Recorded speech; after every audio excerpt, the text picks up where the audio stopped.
ராசி சக்கரத்தில் 7வது ராசி இருக்கக்கூடியது தான் துலாம் ராசி. இந்த துலாம் ராசி அன்பணியர்களுக்கு அடுத்தடுத்து வரக்கூடிய காலகட்டம் எப்படி இருக்க போகுது, என்ன மாதிரியான பலனை தரப்போகுது, உங்களை சுற்றி அதுக்கு மேலே என்ன மாதிரியான விஷயங்கள் நடக்க போகுது அப்படிங்கிறத பற்றி தான் நான் இன்றைக்கி இந்த பதிவில் உங்கள்கிட்ட ஷேர் பண்ணிக்க போகிறேன். மேலும் நீங்கள் எந்த கடவுளை வணங்கணும், உங்களுடைய குணாதிசயங்கள் என்ன மாதிரியான பரிகாரங்கள்லாம் நீங்கள் பண்ணணும் அப்படிங்கிறத பற்றியும் தான் நான் இந்த பதிவில் உங்கள்கிட்ட ஷேர் பண்ணிக்க போகிறேங்க.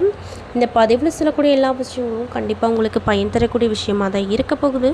ஸோ வீடியோவை ஸ்கிப் பண்ணாமல் தொடர்ச்சியாக பாருங்கள். அப்போ தான் நம்ம சேனலில் போடுற எல்லா வீடியோஸுமே நோட்டிஃபிகேஷனாக உங்கள்கிட்ட உடனுக்குடனே வந்து சேரும். ஸோ இப்போ வாங்க நம்ம வீடியோக்குள்ளே போய் தெளிவாக பார்த்து தெரிஞ்சுக்கலாம். அது மட்டும் இல்லாமல் உங்களுக்கு திருச்செந்தூரில் குடிக்கொண்டிருக்கக்கூடிய அந்த திருச்செந்தூர் முருகனை பிடிக்கும்னா அந்த வீடியோக்கு ஒரு லைக் பண்ணிவிட்டு நம்மளுடைய கமெண்ட் பாக்ஸில் திருச்செந்தூர் முருகனுக்கு அரோகரா அப்படின்னு சொல்லி மறக்காமல் பதிவு பண்ணுங்கள். கண்டிப்பாக அந்த முருகன் உங்களுக்கு நல்லதையே கொடுப்பாரு. ஸோ இப்போ வாங்க நம்ம வீடியோக்குள்ளே போகலாம். துலாம் ராசிக்காரர்களுடைய பொதுவான பலன் குணங்கள் எப்படி இருக்கும் அப்படிங்கிறத பார்க்கலாம். துலாம் ராசியில் சித்திரை 3-4 பாதம், சுவாதி விசாகம் 1-2-3 பாதம் என நட்சத்திரங்கள் இருக்குது. துலாம் ராசிக்கு அதிபதி யாருன்னு பார்த்தீங்கன்னா சுக்கிர பகவான். காலபுருஷனின் 7வது ராசியாக இந்த ராசி சொல்லப்படுதுங்க. அது மட்டும் இல்லாமல் துலாம் ராசியில் பிறந்தவங்க மோஸ்ட்லி எப்படி இருப்பாங்க அப்படின்னு பார்த்தாங்கன்னா இயற்கையாகவே ரொம்ப அழகாக இருப்பாங்க. இருந்தாலுமே செயற்கை அழகையும் சேர்த்துக்க ரொம்பவே இவங்க ஆசைப்படுவாங்க அப்படின்னு சொல்கிறாங்க. அது மட்டும் இல்லாமல் நேர்மையை குறிக்கோளாக கொண்ட இவங்க நீதியும் நேர்மையும் நிலைநாட்ட இவங்க விரும்புவதைப் போலவே மற்றவங்களும் இருக்கணும் அப்படின்னு நினைப்பாங்க. அப்படி அந்த விஷயம் நடக்கலைன்னா ரொம்பவே கோபம் அடைவாங்க. தராசு எவ்வளவு சின்னதாக இருந்தாலுமே எவ்வாறு துல்லியமாக எடை போட உதவுதோ அதே போல தாங்க மற்றவங்களையும் ஈஸியாக இவங்க எடை போட்டு பார்த்துருவாங்க. வசீகர தோற்றமும் உறுதியான பேச்சாற்றலும் கொண்டவங்க இவங்க. எந்த சூழ்நிலையாக இருந்தாலும் சரி சந்தோஷமான மனநிலையே கொண்டவங்க. எந்த ஒரு விஷயமா இருந்தாலும் சரி சிந்தித்து செயல்படுவாங்க. மேலும் கொடுத்த வாக்குறுதியினை எப்படியாவது காப்பாற்றி விடுவாங்க. வாக்கு சாதுரியத்தையும் அதிகமாக கொண்ட இவங்க பேசி ஜெயிப்பதில் இயலாத காரியமாகும். வெளி வட்டாரங்கள்லேயும் சரி நண்பர்கள் இடத்துலையும் சரி சரளமாக பேசும் இவங்க வீட்டில் ஒன்றுமே தெரியாதவங்க போல இருப்பாங்களாம். எதற்கும் சலிக்காமல் பாடுபட்டவங்க அப்படிங்கிறதுனால தோல்விகளை கண்டு துவண்டு விட மாட்டாங்க. மேலும் இந்த துலாம் ராசிக்காரர்களின் மன வாழ்க்கையானது திருமணத்துக்கு பின்னாடி சுபிக்ஷம் நிறைந்ததாக இருக்கும். அதற்கு காரணம் என்னன்னு பார்த்தீங்கன்னா அவங்க எப்படிப்பட்டாவது சௌகரியத்தை ஏற்படுத்தி கொள்வாங்களாம். இவங்களுக்கு அமையும் வாழ்க்கை துணையும் நல்ல அறிவாற்றலோடு அமைதியான குணத்தோடு ஒருவரை ஒருவர் விட்டு கொடுக்காத பண்புடைய அமைவாங்களாம். இவங்களுடைய தேவைகளை முன்கூட்டியே அறிந்து வரவுக்கேற்ற போல குடும்பத்தை நடத்தி சிக்கனமாகவும் நேர்மையாகவும் நடத்துவாங்களாம். மேலும் துலாம் ராசியில் பிறந்தவங்களுக்கு பணவரவை பொறுத்த வரைக்கும் பணவரவுகள் ஏற்றத்தாழ்வுடையதாகவே இருக்கும். கையில் எவ்வளவு பணம் வருவதோ அதுக்கு முன்னாடி செலவுகள் இருக்கும். குடும்ப பொறுப்புகளும் அதிகமாக இருப்பதால் சேமிக்க இவங்களால முடியாது. அப்படின்னாலும் கூட இவங்க தேவைக்கேற்றபடி பணவரவுகள் அப்படிங்கிறது வந்துகிட்டே இருக்கும். ஏழை எளியவர்களுக்கு இல்லை என்று வருபவர்களுக்கும் ஆதரவு கொடுப்பாங்க. சிறு வயதில் கஷ்டங்களை சந்தித்தாலும் பின்னர் தன்னுடைய வசதிக்காகவும் குடும்பத்தினருக்காகவும் வீடு மனை வண்டி வாகன வசதியை ஏற்படுத்திக்குவாங்க. நடு வயது வரை இவர்களது வாழ்க்கை போராட்டகரமானதாக தான் இருக்கும். தேவையற்ற செலவுகள் குறைப்பதால் மற்றவர்களுக்கு கடன் வாங்குவதையும் அதற்காக வட்டி கட்டுவதையும் தவிர்த்து கொள்ளலாம். மேலும் இவங்க வெளியூர் பயணங்கள் அடிக்கடி எடுத்துக்குவாங்க. தெய்வீக யாத்திரை செய்யக்கூடிய வாய்ப்பு இவங்களுக்கு அமைஞ்சிருக்கு. அப்படிங்கிறதுனால பயண செலவுகளும் அதிகமாக இவங்களுக்கு இருக்கும். நிரந்தரமான வருவாய் இவர்களுக்கு இருக்கும். அப்படிங்கிறதுனால சம்பாதித்து சேமித்து வைத்திருப்பதற்கு இவங்க தவறவே மாட்டாங்க. மேலும் துலாம் ராசியில் பிறந்தவங்களுக்கு புத்திர பாக்கியம் சற்று தாமதமாக தான் கிடைக்கும். அப்படி இருந்தாலுமே பெண் குழந்தைகள் யோகமாக இருக்கும். பிள்ளைகளால் இவங்களுக்கு மருத்துவ செலவுகளும் கடன்களும் ஏற்படும், பின்னர் சரியாகிடும் அப்படின்னு சொல்கிறாங்க. இப்படிப்பட்ட அன்பு நேயர்களுக்கு இந்த காலகட்டம் என்ன மாதிரியான பலனை தரப்போகுது, என்ன விஷயத்தில் ரொம்ப கவனமாக இருக்கும், என்னென்ன விஷயங்கள்லாம் பரிகாரமாக சொல்லியிருக்காங்க அப்படிங்கிறத பார்க்கலாம். மேலும் உங்களுக்கு என்ன மாதிரியான விஷயங்களும் அதிர்ஷ்டம் தரக்கூடியவை பார்த்திங்கன்னா அதிர்ஷ்டம் தரக்கூடிய எண்கள் என்னென்னா 4, 5, 6, 7, 8. அதிர்ஷ்டம் தரக்கூடிய நிறம் வெள்ளை பச்சை. அதிர்ஷ்டம் தரக்கூடிய கிழமை வெள்ளி புதன். அதிர்ஷ்டம் தரக்கூடிய திசை தென்கிழக்கு. அதிர்ஷ்டம் தரக்கூடிய கல் வைரம், அதிர்ஷ்டம் தரக்கூடிய தெய்வம் லக்ஷ்மி அப்படின்னு சொல்கிறாங்க. ஸோ இதெல்லாம் நோட் பண்ணிக்கோங்க. கண்டிப்பாக இந்த விஷயத்தெல்லாம் தொடர்ச்சியாக பண்ணுங்கள். நல்ல பலனே உங்களுக்கு அதிர்ஷ்டம் தரக்கூடிய விஷயங்கள்லாம் கொடுக்கும். ஸோ இப்போ வாங்க நம்ம துலாம் ராசிக்காரங்களுக்கு என்ன மாதிரியான பலன்கள் கிடைக்க போகுது அப்படின்றத தெளிவாக பார்க்கலாம். அது மட்டும் இல்லாமல் இந்த பதிவு வந்து துலாம் ராசிக்காரங்க அல்லது துலாம் ராசிக்காரங்க இல்லாதவங்க யாராவது பார்க்குறீங்கன்னா, நான் சொன்ன விஷயம் கரெக்டாக இருந்துச்சுன்னா நம்மளுடைய கமெண்ட் பாக்ஸில் பதிவு பண்ணுங்கள்.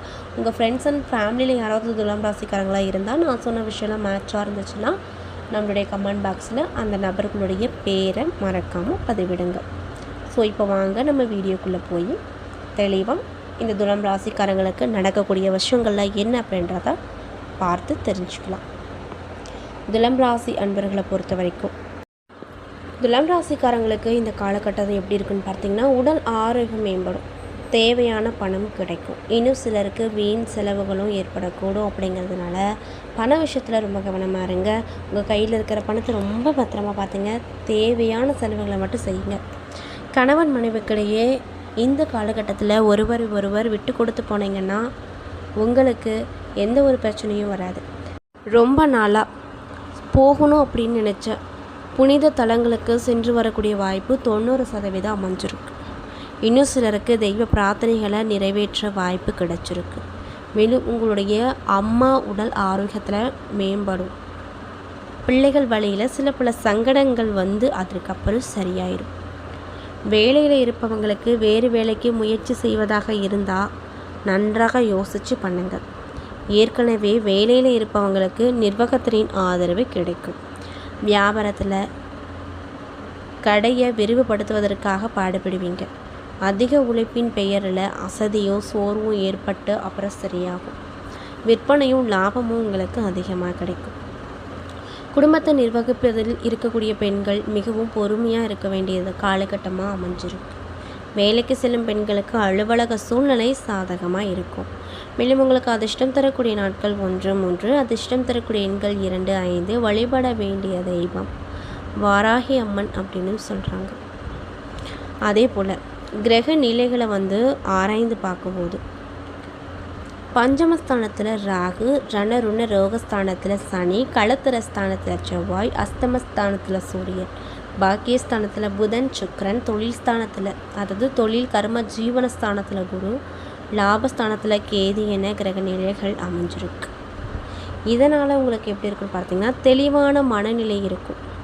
எந்த ஒரு குழப்பமும் இருக்காது. இக்கட்டான சூழ்நிலையில் சாமர்த்தியமாக செயல்பட்டு சாதகமான பலனை பார்க்க போகிறீங்க.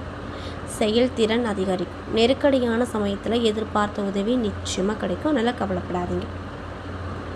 தொழில் மற்றும் வியாபாரம் தொடர்பாக வீண் அலைச்சல் இருக்கும். சில நேரத்தில் முக்கிய முடிவு எடுப்பதில் தயக்கம் காட்டுவீங்க. உத்தியோகத்தில் இருப்பவங்களுக்கு திறமையோடு செயல்பட்டு நிர்வாகத்தினரால் பாராட்டுகள் கிடைக்கப்பட்ட சந்தோஷகரமாக இருப்பீங்க. உறவினர்கள் வருகை இருக்கும். இதனால் மகிழ்ச்சியும் கிடைக்கும். பிள்ளைகளிடம் கோபம் காட்டாமல் அன்பாக பேசுவது நல்லது. இதனால் அவங்க உங்களை மகிழ்ச்சியாக வச்சுருப்பாங்க. பெண்களுக்கு வீண் அலைச்சல் உண்டாகும். கலைத்துறையில் இருப்பவங்களுக்கு எதிர்பாலினத்தாரிடம் பழகும்போது கவனமாக இருங்க. அரசியல் துறையில் இருப்பவங்களுக்கு நினைக்கும் காரியங்கள் எல்லாம் தள்ளி போகும். வீண் அலைச்சல் வேலை பளு இருக்கும். மாணவர்களுக்கு செயல் திறமை அதிகரிக்கும். உயர்கல்வி கற்பவர்களுக்கு கூடுதல் கவனத்தோடு பாடத்தை படிப்பது நல்லது. மேலும் சித்திரை நட்சத்திர நண்பர்களுக்கு இந்த காலகட்டம் எப்படி இருக்குன்னு பார்த்தீங்கன்னா, தொழில் வியாபாரத்தில் இருந்து வந்த முட்டுக்கட்டைகள் எல்லாம் நீங்கும். வியாபாரம் தொடர்பான பயணங்கள் செல்ல நேரிடும். பணவரத்து திருப்தியை தரும். உத்தியோகத்தில் இருப்பவங்களுக்கு கடினமாக உழைக்க வேண்டிய நிலை வரும். அதன் மூலமாக நல்ல பலனும் கிடைக்கும். உத்தியோக தொடர்பான இடமாற்றங்கள் வரும். மேலும் சுவாதி நட்சத்திர நண்பர்களுக்கு இந்த காலகட்டம் எப்படி இருக்குன்னு பார்த்தீங்கன்னா, குடும்பத்தில் இருப்பவங்க வீண் வாக்குவாதங்களில் ஈடுபடலாம். எனவே கவனமாக இருப்பது நல்லது. கணவன் மனைவிக்கிடையே இருந்து வந்த பிரச்சனைகள் சால்வ் ஆகி ஒருத்தர் நீங்கள் இந்த காலகட்டத்தில் விட்டு கொடுப்பீங்க. குழந்தைகளின் முன்னேற்றத்தில் அக்கறை காட்டுவீங்க. சாதுர்த்தியமான பேச்சின் மூலமாக காரியத்தில் வெற்றி கிடைக்கும். பிரிந்து சென்றவங்க மீண்டும் தேடி வரலாம். மேலும் விசாகம் 1, 2, 3 பாத நட்சத்திர நண்பர்களுக்கு இந்த காலகட்டம் எப்படி இருக்குன்னு பார்த்தீங்கன்னா, நண்பர்கள் உறவினர்களிடம் பக்குவமாக பேசுவது நன்மையை கொடுக்கும். எந்த காரியத்திலும் சாதகமான பலனை பெற வாக்குவாதங்களை தவிர்ப்பது நல்லது. பயணங்களின் போது கவனமாக இருங்க. எடுத்த காரியங்களில் வெற்றி பெற கூடுதலாக உழைக்க வேண்டிய நிலை வரும். உங்களது நடவடிக்கைகள் மேல் இடத்திற்கு திருப்தியை கொடுக்கும் வகையில் இருக்கும். உடல் ஆரோக்கியம் பெறும். கடன் பிரச்சனை தீரும். மேலும் நீங்கள் என்ன மாதிரியான விஷயங்கள்லாம் பரிகாரங்கள் மாதிரி பண்ணணும்னு பார்த்தீங்கன்னா, ஸ்ரீ சரஸ்வதி தேவியை பூஜித்து வர அறிவு திறமை அதிகரிக்கும். கல்வியில் வெற்றி கிடைக்கும். ஏன்னா நண்பர்களே, இந்த பதிவுகளில் நம்ம துலாம் ராசி அன்பினியர்களுக்கு அடுத்தடுத்து வரக்கூடிய காலகட்டம் எப்படி இருக்க போகுது, என்ன மாதிரியான பலன் தரப்போகுது, என்ன விஷயத்தில் நீங்கள் கவனமாக இருக்கணும், என்னென்ன மாதிரி தெய்வங்களை வழிபாடு செய்யணும், உங்களுடைய பொதுவான குணங்கள் எப்படிப்பட்டவை அப்படிங்கிறத பற்றியும் தெளிவாகவும் விரிவாகவும் நான் இந்த பதிவில் உங்கள்கிட்ட ஷேர் பண்ணியிருப்பேன். இந்த பதிவில் சொல்லியிருக்கக்கூடிய எல்லா விஷயமும் கண்டிப்பாக உங்களுக்கு பயன் தரக்கூடிய விஷயமாக தான் அமைஞ்சிருக்கும். ஸோ வீடியோ பிடிச்சிருந்தால் லைக் பண்ணுங்கள், ஷேர் பண்ணுங்கள். அது மட்டும் இல்லாமல் இதே மாதிரியான ஆன்மீகம் சார்ந்த வீடியோஸ் எல்லாம் பார்த்து தெரிஞ்சுக்கணுன்னா மறக்காமல் நம்ம சேனலை சப்ஸ்கிரைப் பண்ணிவிட்டு பாருங்கள்.